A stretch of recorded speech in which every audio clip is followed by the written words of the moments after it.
Welcome to Fight Ready TV. Hit that like, smash that subscribe if you're not already subscribed to the channel.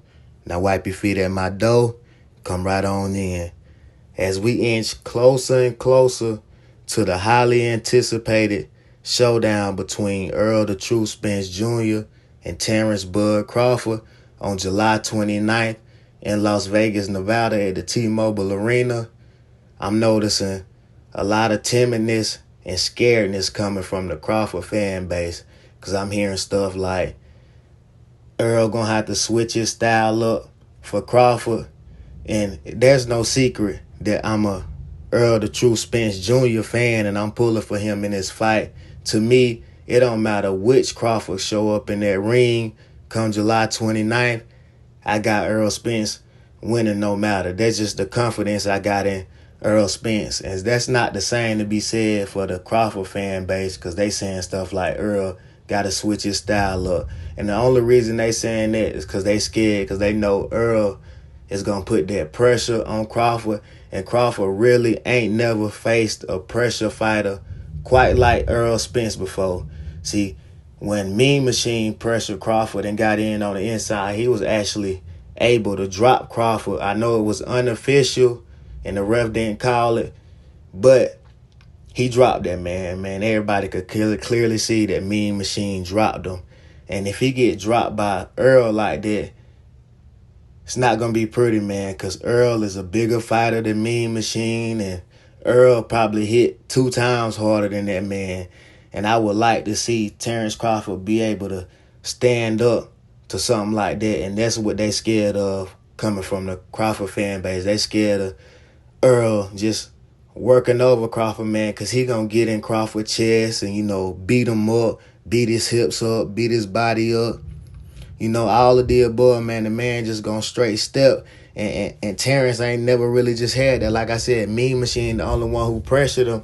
And Mean Machine is a lesser fighter than Errol Spence and Terence Crawford. I mean, Sean Porter put pressure on Terence Crawford, and he was winning that fight by doing that. Imagine when Errol put that pressure on him, man. If Sean could win all them rounds putting pressure on Terence the way he did, Errol definitely going to win a lot of rounds, and he going to break Terence, because the type of pressure that Errol put on is different from that Sean Porter pressure. And Sean Porter, he wasn't mentally into that fight. He didn't train like he was supposed to, and he just recently admitted it without admitting it on his podcast. He basically said that he felt like he was at a level where he didn't have to do everything that he did on the come up, which is his own fault. The man should have took Terence seriously. He said he didn't look at Terence like a boogeyman or none of that, and his dad did, and his dad was trying to force him,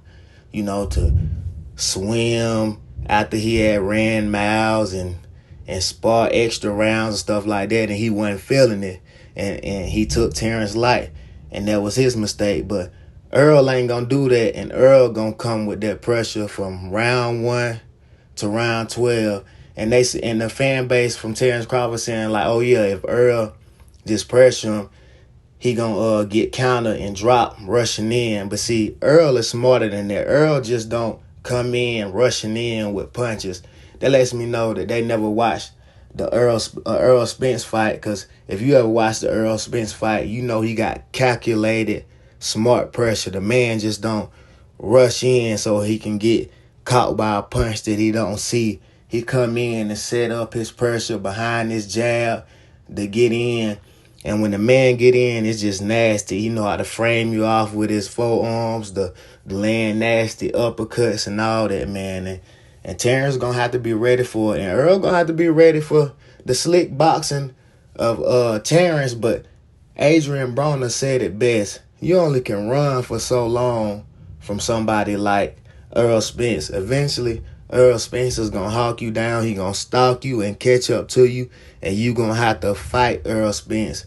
And I really don't see nobody just standing there and fighting with Errol Spence, which I know Crawford ain't going to try to do. But Errol Spence turned these dudes into punching bags. And they saying stuff like, oh yeah, he only beat Ugas like that because Ugas stood in front of him.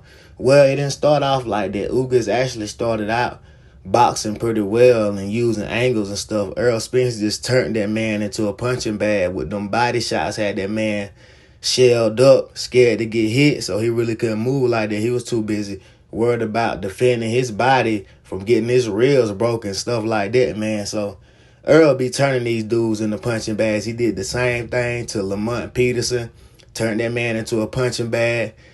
It was crazy, man. So Crawford gonna have to bring it, and he gonna have to stand up to that pressure. So these Crawford fans, they might well gonna get that out their head. Earl ain't gonna switch up his style for nobody, man. Earl coming how he coming with them basic fundamentals. And basic fundamentals, I don't care what sport you in, basketball, football, soccer, baseball, whatever. Basic fundamentals always work. If you gotta rely on your athleticism and talent all the time, that can only get you so far. You gonna need them basic fundamentals coming into a fight with Errol Spence. You can have all the boxing and all that. You gonna need basic fundamentals just like Earl, and you gonna have that heart and that dog in you and be ready for a fight. But this Fight Ready TV, and I'm out.